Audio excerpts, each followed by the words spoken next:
What's going on, guys? Welcome back to Weekly GCap, the only source you'll ever need to catch up on all the gaming news from the last week. And as always, if there's only a few stories that interest you, feel free to use the timestamps down in the description, or, just scroll through there in the time bar and the chapters should be labeled there. First things first, let's go ahead and go over all the major game releases from the last week. So on October 11th, we had Dragon Ball Sparking Zero, Europa, Metaphor ReFantazio, Starship Troopers Extermination, which was available before but now it's leaving early access, Thronefall, which is another game leaving early access, Transformers Galactic Trials, and Undisputed.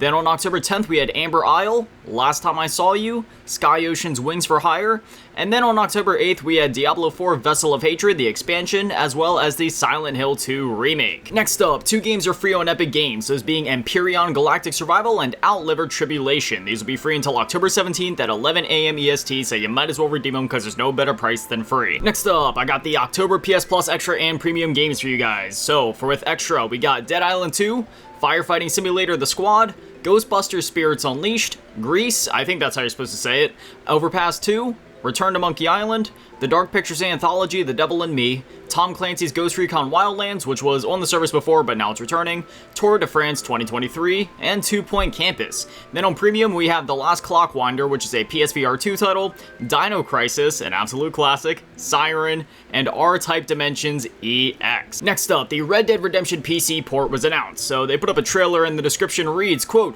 "For the first time in its storied legacy, John Marston's beloved journey can be experienced on PC in stunning new detail with both Red Dead Redemption and its iconic zombie horror companion story Undead Nightmare arriving to PC on October 29th.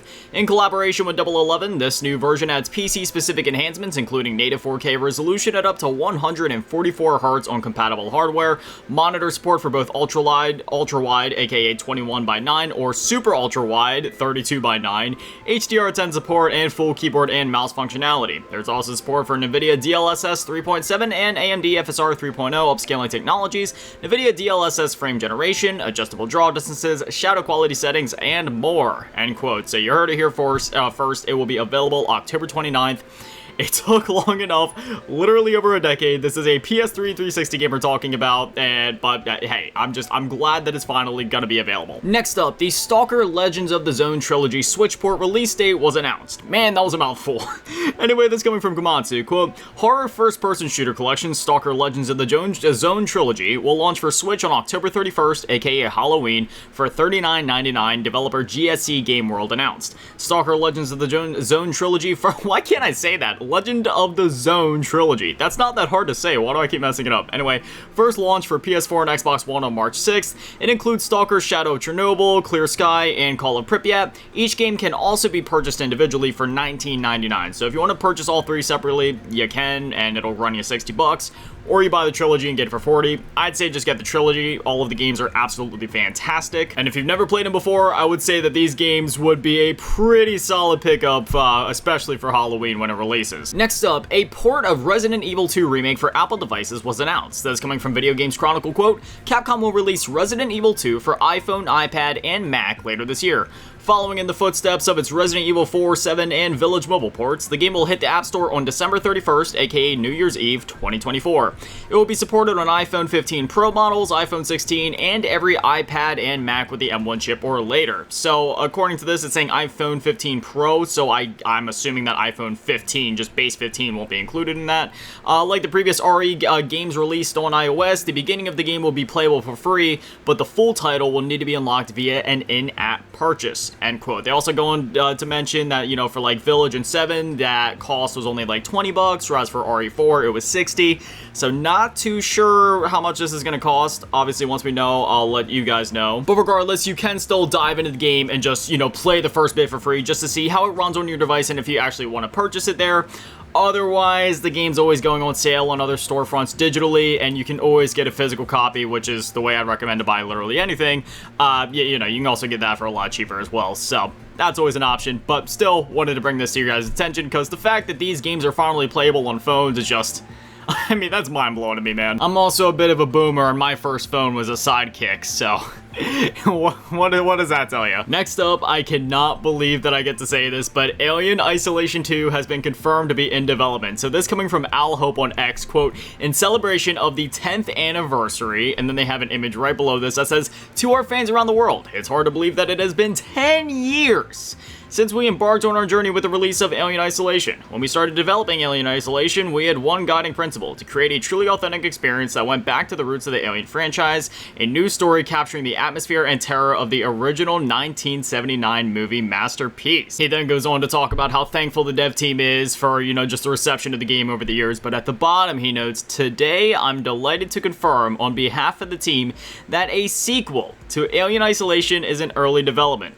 We look forward to sharing more details with you when we're ready. Once again, thank you. Until next time, Al Hope." So you heard it here first. They waited until the 10th anniversary of the game, man. A whole decade, a whole console generation, this, that, and the other, so many re-releases. And finally, they're announcing a sequel. I am so excited. Considering how long it's been, I wasn't sure if we were actually ever going to see a sequel to this game.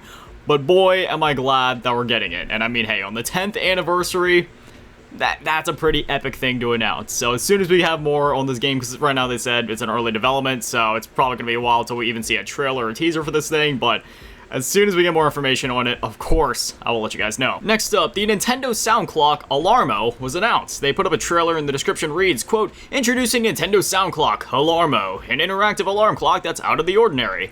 Alarmo responds to your body's movement with game sounds, so you can feel like you're waking up in the game world itself. Set an alarm inspired by 5 Nintendo games, with more alarms on the way as free updates as they become available. Add some play to the start of your day." They also go on to mention that for a limited time, paid NSO members are the only ones that can actually purchase this thing, as well as if you have access to the My Nintendo store in like NYC or whatever, but otherwise you're gonna have to wait till it launches for the rest of you. So hopefully you have an NSO account if you're trying to get this, get your hands on this thing ASAP. Leave it to Nintendo. Everybody's sitting there just on the edge of their seat, real jittery, like, all right, man, where's your next console? When are you gonna announce it? And then they announce some new hardware, all right, and it's a new alarm clock. But hey, I think this is actually really cool. I will be buying this. In fact, once I'm done recording this, I'm going to see if I can get my pre-order in, because this is so cool. I actually use 2 alarm clocks every day. I have one set on my phone and then one set on my iPad, just because, just in case one ever fails, I want to have a backup, just make sure I wake up.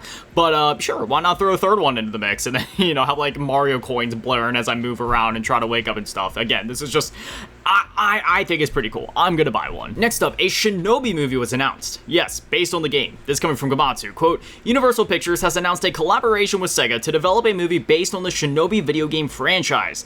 The movie will be directed by Sam Hargrave, and the screenplay adapted by Ken Kobayashi. Mark Platt and Adam Siegel will produce through Mark Platt Productions. Dimitri M. Johnson will produce through Story Kitchen. Tori Nakahara will produce through Sega, and Mike Goldberg will executive produce alongside Timothy I. Stevenson, who is co-producing." There was a lot about producing in there. I understand what I actually just read, but if those names or terms or whatever mean anything to you, then good. I'm happy. All I know is that I know Shinobi, I know Universal Pictures, I know Sega, I know movies, and I am very, very excited for this. I love the Shinobi games, and yeah, this is, man, this is gonna be epic. Unfortunately, this is literally all we have on it. They just did a quick announcement. No teasers, no release dates, no nothing, so that's all we have for now, but still wanted to mention it. Next up, Prince of Persia has officially celebrated its 35th anniversary. This coming from Prince of Persia on X. Quote, "Wish a happy 35th anniversary to Prince of Persia. Today's the day. We're beyond excited to show you all of our surprises and share our love of Prince of Persia with you guys. Stay tuned." After that, they ended up putting up a blog just basically talking about the creation and the history of the Prince of Persia franchise, from the original titles up to like, the iconic trilogy with like Sands of Time and Warrior Within and all that. And then they also went on to mention the fact that there is a new DLC coming out for the, the Prince of Persia Lost Crown game called Mask of Darkness. And then we also got some more details for Prince of Persia: The Sands of Time. Otherwise, I just thought this was really cool and had to mention it because Prince of Persia is such an amazing franchise, and unfortunately, until recently, it wasn't getting too much love, but thankfully, now we got the Rogue Prince of Persia, and then we got the Prince of Persia: The Lost Crown, and Sands of Time remake coming up, so the series is finally getting the love it deserves, but for many years there, man, us Prince of Persia fans, we were basically abandoned, man, but thankfully, again, we're getting the love, the game series is getting the love that it deserves, and the fans are also getting the love that they deserve. Next up, this is a bit of a weird one, but I still wanted to mention it. So, Nintendo Switch Online test applications are available now. This coming from Nintendo of America on X. Quote, "We will be performing a test related to a new feature for Nintendo Switch Online on Nintendo Switch. Starting 8 a.m. PT on October 10th, so it's available now. Existing NSO plus expansion pack members will be able to apply to participate on a first-come, first-served basis. Those wishing to apply to participate in the this test must have met the following eligibility requirements as of October 9th at 3 p.m. PT. Have a Nintendo account, be an active NSO Plus expansion pack member, be at least 18 years old, and be registered in any of the following countries: Japan, US, UK, France, Germany, Italy, or Spain. And that's all they say.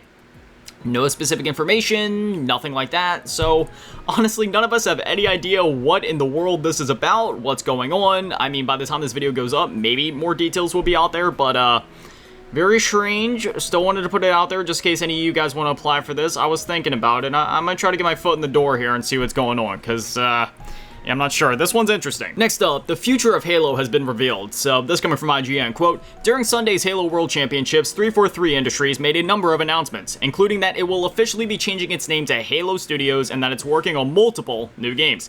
In addition, the newly rebranded studios say that all future projects will be developed on Unreal Engine, leaving behind the proprietary Slipspace engine utilized by Halo Infinite. They showcase Project Foundry, which you're seeing on your screen right now, an experimental project designed to show a Halo game built using the Unreal Engine. While it's not much more than a tech demo, it offers a glimpse at a fresh beginning for Xbox's flagship franchise. The new name and engine follows Xbox saying earlier this year that it's full speed ahead on a next-gen successor to the Xbox Series systems. Quote, we had a disproportionate focus on trying to create the conditions to be successful in servicing Halo Infinite, says Hintze, but switching to Unreal allows us to put all the focus on making multiple new experiences at the highest quality possible. The projects will be ready when they're ready, Halo Studios says, which you love to hear, right? Like, don't rush games out the door, delay them if you have to, or just take as long as you need to in the first place. Bad game forever bad, good game eventually good, no matter how long it takes to make it, no matter how long it takes to, you know, no matter how many times you have to delay it. The more you work on it, the better it's going to be, and again, you don't want to tarnish your legacy with a bad release. You want to wait until the game is ready, wait until the artists creating the art are satisfied and happy and content with that art, and then put it out. Granted, I mean, there may be limits to that, like you don't necessarily want to take over a decade like for some games, aka Duke Nukem Forever, for example, but, you know, within reason, take as much time as you need to and keep your vision in check. Again, you're seeing the footage on your screen, and I mean, Halo Infinite and Unreal Engine, it does look great. I will say, I don't have anything against Unreal Engine, though I am just kind of getting to that point where I'm like, alright, it's another game running on Unreal Engine. Not that Unreal's bad, but I miss proprietary engines where, like, you know, making the engine was part of the game, or every game kind of had that unique feel, because don't get me wrong, many games can still have a unique feel with that engine, because it's not necessarily just down to, like, what the engine is, it comes down to how you use the engine, right? Like when you use ketchup, it isn't just about the ketchup, it's about how you use that ketchup, how much you use, what you put it on. You know, if you put it with something like, I don't know, French fries, it's gonna taste great. If you put it on ice cream, maybe not so much. So that's kind of how it is with Unreal Engine. I'm gonna be honest, I really liked the Slipspace engine. It just felt like Halo on Unreal Engine. I don't know if it's still gonna have that Halo feel. Obviously that remains to be seen, and I'm not gonna judge until I actually get to play it for myself, because unlike other people on the internet, I'm capable of forming my own opinions and not just being a pessimistic bastard all the time, okay? It's okay to be cautious about things, but there's also no need to be pessimistic. Just be, like, open-minded and just see what happens when it happens. And that's what I'm doing with this. I'll miss the Slipspace engine, but if it means that it will make the creative process easier and potentially even better for them, then I'm all here for it. Well, whatever it takes for them to make the best product possible, or at least the best possible art in their eyes, aka the artist's eyes. So I'm really excited for the future of Halo, especially knowing that there's multiple games in the pipeline. And finally, Nintendo versus modded hardware in court. It's been a trip. So this is coming from Torrent Freak. Quote, in June of this year, Nintendo filed additional lawsuits in the US courts to further intensify the crackdown. One of these complaints targets modded hardware and its alleged operator, Ryan Daly, who's also known under the alias Homebrew Homie. Nintendo and Daly are no strangers at the time. In March, Nintendo threatened him with a lawsuit. Both parties agreed that the allegedly unlawful activity, which includes selling MIG devices and modded consoles, would stop. That didn't happen, however, so Nintendo sued Daly at a federal court in Seattle instead. In the complaint, Nintendo alleged that modded hardware sells several pieces of hardware that circumvent its piracy protections. These include mod chips and the MIG switch, which for those that don't know, the MIG switch is a memory card that allows people to play pirated copies of Nintendo Switch games on authentic consoles. In addition to selling hardware hacks, the defendant also offered mail-in modding services and modded versions of Switch consoles for the less technically inclined. These were reportedly loaded with pirated games, according to the complaint. Overall, Nintendo alleges that modded hardware trafficked in circumvention devices by selling mod chips and MIG devices that violates the DMCA, for which Nintendo demands damages, aka a lot of money. In addition, the gaming company seeks damages for direct and contributory copyright infringement, accusing the defendant of adding pirated games to the consoles. This week, Ryan Daly filed an answer to the complaint. The alleged modded hardware operator goes up against Nintendo without an attorney and denies any wrongdoing. This includes the claim that Daly owns and operates the modded hardware business. The answer doesn't include much substance. It mostly repeats Nintendo's claims, simply responding with the word denied. In response to more general allegations, Daly replies that he lacks sufficient information to either admit or deny the allegations, which are therefore denied as well. In addition to the denials, Daly presents a list of 17 affirmative defenses. These include fair use, invalid copyrights, a lack of standing, fraudulent inducement, an arbitration clause, failure to state a claim, and unjust enrichment. The answer doesn't elaborate on any of these defenses at this point. Now that Daly has answered the complaint, the lawsuit can move forward to the discovery process. At this stage, both parties can gather evidence, which typically includes depositions and interrogatories. Gosh, they got some big words in here, man. Too big for even my Asian brain. And requests for documents. Whether the alleged modded hardware operator will continue solo isn't entirely clear, because last month, Nintendo informed the court that it was in contact with the defendant's attorney. It's unknown what happened since, but it's possible that Daly will seek legal assistance again in the future.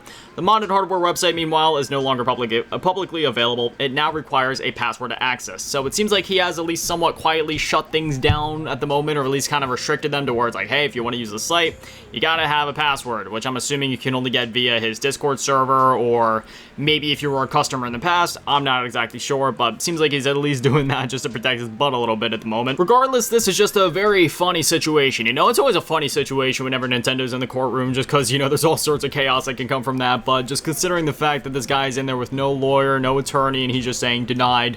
That's basically all that his things are saying in response. It'll like say what Nintendo is accusing him of, and then it's just followed by denied. Like, that's literally what's on the legal paper. So this is a very interesting story, and we will be following this through and through to the end, because I want to see where this goes. I want to see if this guy goes solo dolo the whole way through and just 1v however many people are on Nintendo's legal team, or if he actually gets an attorney at some point. But, you know, whatever ends up happening, again, I'll keep you guys in the loop, because this is really interesting, and something's telling me he's probably not going to win this one, and he's going to be yet another one on the long list of Nintendo victims that owes them money until the day he dies. But anyways, that's all the stories that I got for you guys this week. So now I'd definitely love to hear from you guys. What are your thoughts on literally anything that we talked about? I'd love to get that conversation going with you. But anyway, this is Weekly GCAP. New episodes go live every single Friday at 9 a.m. Eastern. So if you want to catch them as soon as you go live, well, then I know to be here. But anyway, that's going to do it for me, guys. Thank you guys for watching. Have an amazing day and an amazing weekend. Stay beautiful. I love you all.